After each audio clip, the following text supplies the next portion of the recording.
भगवान विष्णु के हाथों में आपने उनका प्रिय यह सुदर्शन चक्र देखा ही होगा। इसका उपयोग कर उन्होंने बड़े बड़े दैत्यों को मार गिराया और उनके अहंकार का नाश किया। उन्होंने इसे कैसे प्राप्त किया था, इस पर एक भक्ति से भरी कहानी है। भारत के कई संतों ने और ग्रंथों ने यह सिद्ध किया है कि श्री हरि और भगवान शिव में कोई भेद नहीं है, क्योंकि वे एक ही परमात्मा अनेक रूपों में विहार करते हैं। फिर भी वे लीला करने के लिए और शिक्षा देने के लिए कुछ न कुछ प्रसंग करते ही रहते हैं।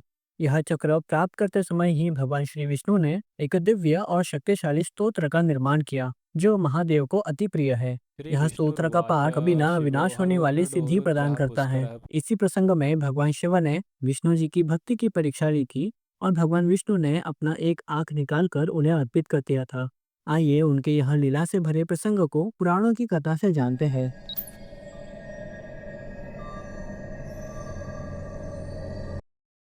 किसी समय संसार में अंधकार ने फिर अपनी पकड़ जमा ली थी।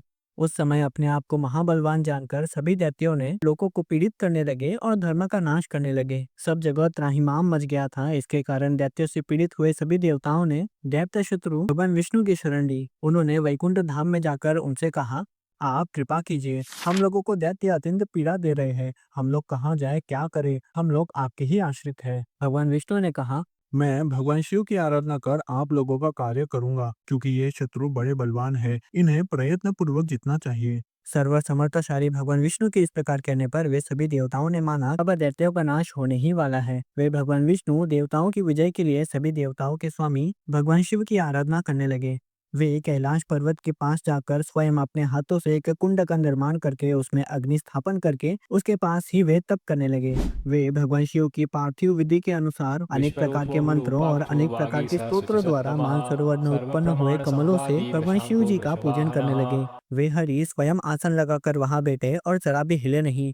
जब तक शिव जी प्रसन्न नहीं होंगे तब तक मैं इसी प्रकार बैठा रहूंगा, ऐसा निश्चय करके भगवान विष्णु ने शिव जी का अर्चन किया। फिर जब भगवान शिव प्रसन्न नहीं हुए तब वे विष्णु विचार में पड़ गए। उन्होंने अनेक प्रकार से भगवान शिव की सेवा की, फिर भी लीला करने वाले सदा शिव प्रसन्न नहीं हुए।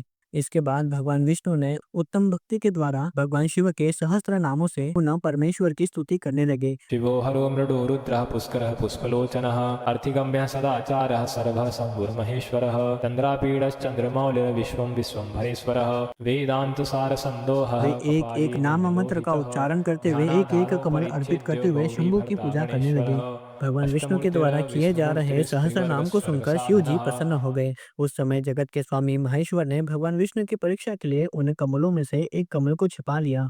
तब शिव पूजन में उन हजार कमलों में से एक कमल के कम हो जाने पर भगवान विष्णु व्याकुल हो उठे और वे विचार करने लगे कि एक कमल कहाँ चला गया। यदि वह चला गया तो जाने दो, क्या मेरा नेत्र कमल के समान नहीं है। इस प्रकार विचार करके सत्वगुण का सहारा लेकर उन्होंने अपना एक नेत्र निकालकर भक्तिपूर्वक शिव जी का पूजन किया और उसी स्तोत्र से उनकी स्तुति की।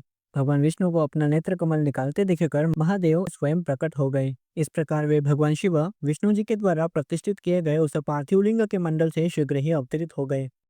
आपने संपूर्ण लोगों को सुख देने वाले मेरे जिस रूप को देखा है, उसे मैंने आपके लिए ही धारण किया है। जो श्मशान लोग मेरे निलया इस सहस्त्र सूक्ष्मः नाम स्तोत्र श्मशान का सो सदा भक्ति महेश्वरः पूर्वक पाठ करते लोककर्ता हैं, उन्हें मेरी कृपा से ब्रह्मकर्ता संपूर्ण कामनाओं की अविनाशिनी सिद्धि प्राप्त उत्तरो होती है। राजाओं के द्वारा संकट प्राप्त होने पर यदि मनुष्य इस सहस्त्र नाम को 100 बार करता है तो वह कल्याण को प्राप्त करता है। यह उत्तम स्तोत्र रोगों का नाश करने वाला, विद्या प्रदान करने वाला, शिव भक्ति देने वाला और गुरु प्रदान करने वाला है। यह ध्रुव सत्य है। कोई साधक जो अपने जीवन में किसी गुरु को पाना चाहता हो, वे सुबह को उठकर नित्य इस स्तोत्र का पाठ करें तो उन्हें अवश्य ही किसी गुरु का सानिध्य प्राप्त होता है। अब आप आए हुए संकट को टालने के लिए चक्रों में श्रेष्ठ मेरे इस सुदर्शन चक्र को सर्वथा धारण कीजिए। ऐसा कहकर भगवान शिव उन विष्णु जी के देखते देखते अंतर्धान हो गए। तब उस चक्र को प्राप्त करके भगवान विष्णु ने बिना परिश्रम के ही शीघ्र ही उन महाबली राक्षसों का नाश कर दिया। इस प्रकार संसार में शांति हुई, देवता सुखी हुए और सुंदर सुदर्शन चक्र को प्राप्त करके भगवान विष्णु भी परम सुखी हो गए। इस प्रकार जैसे भगवान विष्णु शिव जी की सेवा में लगे रहते हैं, उसी प्रकार भगवान शिव भी भगवान विष्णु की सेवा का अवसर नहीं गंवाते। वे कई अवतार धारण करके उनकी उसी प्रकार सेवा करते हैं, क्योंकि वे उनके स्वामी हैं, सखा हैं और सेवक भी। दोस्तों, अगर आपको यह वीडियो पसंद आया हो तो इसे लाइक करें, शेयर करें और इसे सब्सक्राइब करना ना भूलना। आज के लिए इतना ही। मिलते हैं अगली वीडियो में अगली कहानी के साथ। हर हर महादेव। दुःखविनाशकलिङ्गं तत्प्रणमामि सदा शिव।